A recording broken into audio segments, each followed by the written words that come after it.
আলাইকুম ওয়া রাহমাতুল্লাহি ওয়া বারাকাতুহু। সংগ্রামী সাথী ও বন্ধুগণ, মহান বিজয় দিবস আজ 16 ডিসেম্বর। মহান বিজয় দিবস বাঙালির বীর জাতি হিসাবে আত্মপ্রকাশ করার দিন।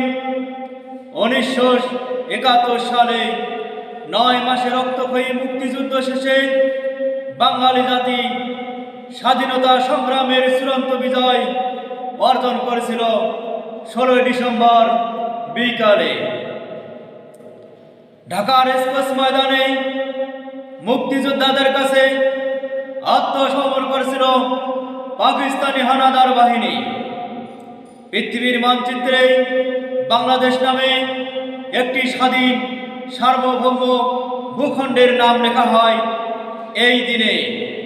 আজকের দিনটিতে বিজয় উল্লাসে ভাসবে দেশ, আনন্দে উদ্দীপিত হবে পুরো জাতি। রাজধানী ঢাকা থেকে প্রত্যন্ত গ্রাম পর্যন্ত নানা আয়োজনে উদযাপিত হবে দিনটি।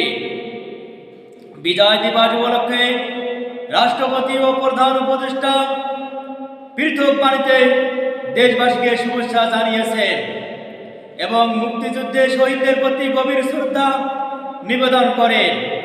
বিভিন্ন সামাজিক সাংস্কৃতিক সংগঠন ও রাজনৈতিক দল নানা কর্মসূচি গ্রহণ করেছে। আমি স্বাধীনতা যুদ্ধের বীর শহীদদের আত্মার মাগফিরাত কামনা করি।